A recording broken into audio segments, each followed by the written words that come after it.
مولانا روم رحمۃ اللہ تعالیٰ علیہ اپنی مثنوی کے اندر ایک بڑا ہی مال فروز واقعہ نقل فرماتے ہیں کہ صحابی رسول حضرت سیدنا انس بن مالک رضی اللہ تعالیٰ عنہ نے کچھ لوگوں کی دعوت کی۔ جیسی ہی دعوت سے طعام سے فری ہوئے تو آپ نے اپنی خادمہ کو حکم دیا کہ اس دسترخوان کو تنور میں ڈال دو۔ خادمہ نے اس دسترخوان کو پکڑا اور تندور میں ڈال دیا۔ دسترخوان کو دھونے کی ضرورت تھی مگر دھونے کے بجائے اسے تنور میں ڈالا گیا۔ جو حاضرین تھے وہ تنور کی طرف دیکھنے لگے تھے، اب تندور سے دھواں اٹھے گا اور دسترخوان جل کر راکھ ہو جائے گا، مگر حیرت کی انتہا نہ رہی کہ دسترخوان تندور میں تو تھا مگر دھواں نظر نہیں آ رہا۔ دسترخوان کو تندور سے نکالنے کے اوپر تعجب ہونے لگا۔ جیسے دسترخوان کو نکالا گیا تو جلنے کے بجائے دسترخوان بالکل صحیح سلامت تھا، یہاں تک کہ دسترخوان کے اوپر جو غلاظت تھی وہ بھی صاف ہو چکی تھی۔ جو دعوت پر آئے تھے وہ بڑا حیران ہوئے، پوچھنے لگے حضرت انس سے کہ انس کیا ماجرا کی بات ہمیں سمجھ نہیں آئی۔ تو حضرت انس بن مالک فرمانے لگے اصل میں یہ جو دسترخوان ہے، اس دسترخوان کو حضور علیہ الصلوۃ والسلام نے کئی مرتبہ نوازا ہے، آپ کے مبارک ہاتھ اس دسترخوان کو لگے ہیں، تو جس دسترخوان کو حضور کے ہاتھ لگ جائے، جس کا مبارک جسم لگ جائے، وہ اگر اسے تنور میں ڈالیں گے تو وہ کیسے جلے گا؟ وہ کسی شاعر نے کہا نا کہ زمین میلی نہیں ہوتی، زمن میلا نہیں ہوتا،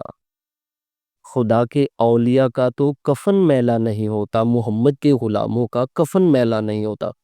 جو ان کے غلام ہیں تو ان کا بھی کفن میلا نہیں ہوتا۔ مولانا روم فرماتے ہیں کہ ایک دسترخوان کو ایک نبی سے نسبت ہو جاتی ہے تو وہ دسترخوان آگ سے بچ جاتا ہے، اور اگر ایک انسان کو ایک نبی سے نسبت محبت والا تعلق ہو جاتا ہے تو وہ انسان کیسی نار میں جائے گا؟ وہ تو جنت کا مستحق ہی ٹھہرے گا، جو نبی سے سچی محبت کرنے والا ہو سہی۔ وہ صحاح ستہ کی حدیث مبارکہ ہی ہے، سنن ابن داؤد کے اندر بھی ہے، امام نسائی نے بھی اور امام احمد بن حنبل نے بھی اس حدیث کو کوڈ کیا۔ فرماتے ہیں ان اللہ حرم علی الارض ان تاکل اجساد الانبیاء فنبی اللہ حی یرزق، اللہ نے زمین پر انبیاء کے جسموں کو کھانا حرام کر دیا ہے۔ اللہ کے نبی زندہ ہوتا ہے اور انہیں رزق بھی دیا جاتا ہے۔ حضور علیہ الصلوۃ والسلام نے معراج کے موقع پر حضرت موسیٰ علیہ السلام کو اپنے مبارک قبر میں نماز پڑھتے ہوئے دیکھا، تو نبی کی آنکھ اتنی تیز ہے، نبی ہم جیسا بھی نہیں ہے اور نبی زندہ بھی نہیں، سے یہ بھی چیز ثابت دیتی۔ تو مولانا روم مثنوی کے اندر فرماتے ہیں گفت زانکا مصطفیٰ دستو بایا بس بمالد اندری دسترخواں، فرماتے کہ ایک دسترخوان کو ایک نبی سے نسبت ہوتی ہے تو ایک صحابی بلا جھجک اس دسترخوان کو لونڈی، وہ کہتے ہیں کہ اسے دسترخوان کو نور میں ڈال دو، اور لونڈی سے بھی پوچھا گیا کہ تم آقا نے یہ کہا تو تمہارے ذہن میں تذبذب یہ خیال نہیں آیا کہ اگر دسترخوان کو ڈالیں گے تو اس کی ایسی فطرت ہے کہ یہ جلے گا؟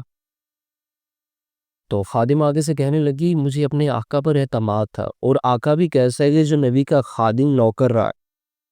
تو دیکھیں نبی سے کیسی محبت یا اصحاب کی، اور ان کی باتوں کو لوگ کیسے ٹرسٹ کرتے تھے، کیسے وہ لوگ تھے۔ اے دل ترسندہ از نارو عذاب، یا چنا دستو بے کل ابتراب، مطلب کہ انسان تو پریشان ہوتا ہے کہ تجھے آم چھوئے گی، نبی سے سچی محبت تو کر کے دیکھ، تجھے کچھ بھی نہیں ہوگا۔ تو انبیاء کرام سے سچی محبت، محمد کی محبت دین حق کی شرط اول ہے، اور اگر اس میں دی وہ خامی تو سب کچھ نامکمل ہے۔ اقبال نے تو قلم توڑ دیا نا کہ محمد سے وفا تو نے تو ہم تیرے ہیں، یہ جہاں چیز ہے کیا لوح قلم تیرے ہیں۔ جو نبی کا ہو جاتا ہے نا دنیا پھر اس کی ہو جاتی ہے، اور جو دنیا کا ہو جاتا ہے، ہاں یہ تو ہو سکتا ہے کہ دنیا کے کچھ لوگ اس کی کیٹاگری کے اس کے جیسے ہو جائیں، اس سے محبت کریں، مگر دنیا میں جو واقعی اللہ والے ہیں اور آخرت اس کی بہتر ہو، یہ سرٹیفکیٹ اس شخص کے پاس نہیں ہے.